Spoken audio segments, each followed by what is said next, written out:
صرف دنیا میں نافرمانی کے سبب قیامت کا دن ہی عذاب میں کاٹنا پڑ جائے نا تو یہ ان امیجنیبل ہے 50,000 سال.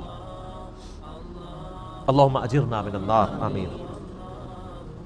ویل یومئذ للمکذبین، تباہی اور بربادی ہو ان لوگوں کے لیے جو جھٹلایا کرتے تھے. وَإِذَا قِيلَ لَهُمُ ارْكَعُوا لَا يَرْكَعُونَ، اور جب انہیں کہا جاتا ہے کہ رب کے سامنے جھکو تو جھکتے نہیں ہیں. کیوں نہیں جھکتے؟ وہ کہتے ہیں کچھ بھی ہے یا اللہ تیرے محبوب کی امت سے، نمازیں پڑھنے کی کون سی ضرورت ہے؟ ابھی بھی یوٹیوب کے اوپر کتنے بائزین ہیں بڑے تگڑے قسم کے جو کلیئر کٹ آ کے یہ بیان دیتے ہیں کہ جی بس جو بندے نے کلمہ پڑھ لیا، نبی علیہ السلام سے محبت رکھتا ہے، اب اسے کوئی ضرورت نہیں نماز روزہ کرنے کی، وہ جنتی ہو چکا. اور اس طرح کے جو وائزین ہیں نا، صرف ان کی تقریروں کے اوپر جو نعرے لگتے ہیں نا اور کہیں نہیں لگتے، کیونکہ سستی جنت بیچ رہے ہوتے ہیں. اچھا انسان بھی کتنے بیوقوف ہیں، خود اپنی آنکھیں بند کیے ہوئے ہیں. انسان اگر خود تھوڑا سا تفکر کرے وہ بھی سمجھ لے گا کہ یار ایسا کرنے سے کیسے ہو سکتا ہے. دنیا میں بغیر محنت کے مزدوری نہیں ملتی، اور اللہ جس نے پیدا ہی مزدوری کے لیے کیا تھا، مزدوری سے مراد وما خلقت الجن والانس الا لیعبدون. اور اس پہ امام غزالی نے بہت زبردست بات احیاء العلوم میں کیمیائے سعادت میں لکھی ہے کہ اگر تم لوگوں کا یہ ڈھکوسلا مان لیا جائے نا کہ اللہ تعالیٰ نے یہ سب کچھ بس صرف ڈرائی اینڈ پہ چھوڑ ہی دینا ہے، کوئی کسی کا حساب کتاب نہیں ہونا، کسی کو عذاب نہیں ہونا، تو تم یہ کہنا چاہ رہے ہو کہ اللہ تعالیٰ اور اس کے پیغمبر دنیا میں ٹھٹا کرتے رہے ہیں ہمارے ساتھ، نعوذ باللہ. ہر ایک پورا قرآن دھمکیوں سے بھرا پڑا کہ نہیں کرو گے تو رگڑا لگ جائے گا، تو یہ سب مذاق ہوتا رہا؟ ایسا نہیں ہے، تمہیں سمجھ نہیں آئی اصل میں. یہ ٹھٹا نہیں ہے، یہ بہت سیریس معاملہ ہے. جب اللہ کے سامنے جھکنے کے لیے کہا جاتا ہے تو وہ جھکتے نہیں ہیں. وَيْلٌ يَوْمَئِذٍ لِّلْمُكَذِّبِينَ، تو بربادی ہے اس روز جھٹلانے والوں کے لیے.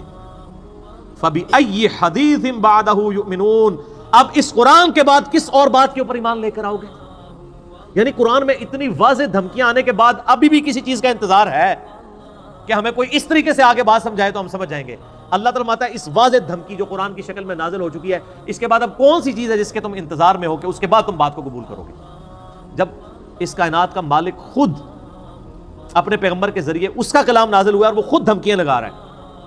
یہ نبی علیہ السلام کا کلام نہیں ہے، کلام اللہ ہے، آپ کی مبارک زبان سے نکلا ہے. کلام تو اللہ کا ہے. اس سے بڑی کوئی چیز ہو سکتی تھی کہ اللہ تعالیٰ خود دھمکی لگائے تو تب آپ کو یقین آئے اور مجھے یقین آئے؟ سب سے بڑی چیز یہی ہو سکتی تھی. تو اللہ تعالیٰ فَبِأَيِّ حَدِيثٍ بَعْدَهُ يُؤْمِنُونَ، کس بات پر اس کتاب کے بعد ایمان لاؤ گے تم لوگ؟ اللہ کا قرآن نازل ہونا، اس کی کتاب کا نازل ہونا، اور پھر صرف کتاب نہیں، اس کتاب کی پریکٹیکل اپلیکیشن. لَقَدْ كَانَ لَكُمْ فِي رَسُولِ اللَّهِ أُسْوَةٌ حَسَنَةٌ، قرآن مجسم. قرآن کا اگر کوئی ایک جسم بنایا جاتا ایک پریکٹیکل، تو نبی علیہ السلام کی مبارک ذات ہے وہ. جو صحیح مسلم میں حدیث ہے، سیدہ عائشہ سے کسی نے پوچھا کہ نبی علیہ السلام کے اخلاقیات کیسے تھے، آپ علیہ السلام کے معاملات کیسے تھے، تو انہوں نے کہا قرآن نہیں پڑھتے، قرآن ہی نبی علیہ السلام کے اخلاق.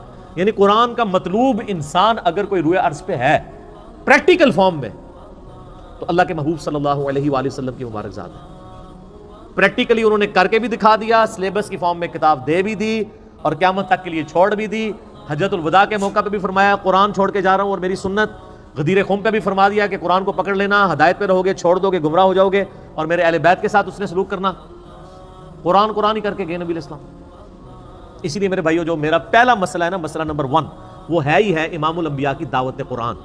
اور میرا ریسرچ پیپر نمبر 4 ہے اسی کے اوپر، اس پہ ہم نے ٹائٹل آیت لگائی ہے سورۃ الانعام کی آیت نمبر 19، وَأُوحِيَ إِلَيَّ هَذَا الْقُرْآنُ لِأُنذِرَكُم بِهِ وَمَن بَلَغَ. اے نبی علیہ السلام فرما دیجئے یہ قرآن مجھے اس لیے وحی کیا گیا تاکہ اس قرآن کے ذریعے میں تمہیں ڈر سناؤں، اور جس تک یہ کتاب پہنچ جائے وہ اس کتاب کے ذریعے ڈر سنائے.